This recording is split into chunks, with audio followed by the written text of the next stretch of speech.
Hello and welcome to BPSC basics. Elimination का एक और सवाल देखते हैं, कैसे एलिमिनेट करेंगे इसको। सवाल को पॉज करके पढ़ लीजिए। चलिए, आपने पढ़ लिया होगा। अब देखते हैं सवाल में क्या पूछा है।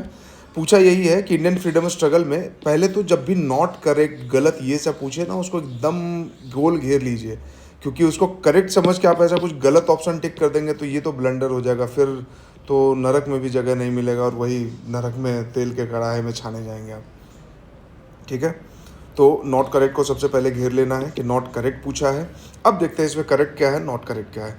Gandhi ji withdrew from non cooperation movement due to Chauri Chaura incident. अगर आप बीपीएससी का एग्ज़ाम दे रहे हैं और ये लाइन आपको नहीं पता है, ये चीज़ नहीं पता है, तो फिर आप कुछ तो गलत कर रहे हैं। मतलब फिर ये या तो आप तैयारी ठीक नहीं कर रहे हैं या आपका तैयारी बहुत कम हुआ है। अदरवाइज दिस इज समथिंग कि मतलब ये आपको पता होना चाहिए, ये तो इस पर कोई कॉम्प्रोमाइज़ नहीं है। कन्फ्यूज़न यहाँ पे हो सकता है इन दोनों स्टेटमेंट में, ये तो एलिमिनेट हो गया वैसे ही। ठीक है, Gandhi ji have his first major public speech at Banaras Hindu university. ठीक है, क्या बोल रहा, फर्स्ट मेजर पब्लिक स्पीच।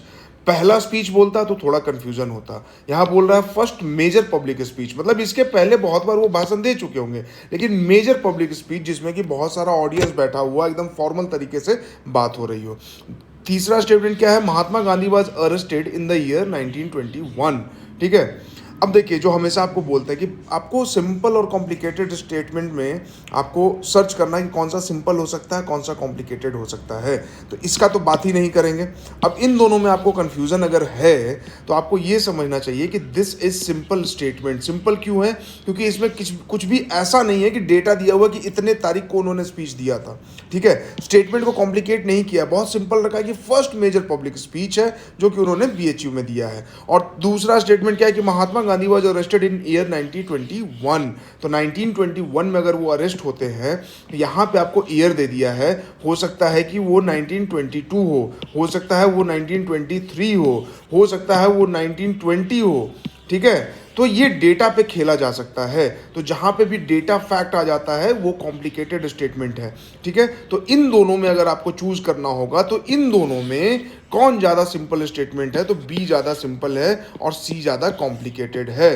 तो इसलिए अगर आपको देखना है कि सही कौन हो सकता है, गलत कौन हो सकता है, तो सिंपल स्टेटमेंट ज़्यादा सही होता है और कॉम्प्लिकेटेड स्टेटमेंट ज़्यादातर गलत होता है, इसलिए सी ऑप्शन के साथ जाएंगे। जिनको भी पता होगा कि कैसे एलिमिनेशन कर रहे हैं उनको समझ में आया होगा, और जिनको नहीं पता होगा तो उनको लग रहा होगा कि चिपका रहे हैं, चिपका नहीं रहे हैं, इसके पीछे बहुत सारा लॉजिक है। आप सारे वीडियोस को देखेंगे तो ये चीज़ आपको क्लियर हो जाएगा।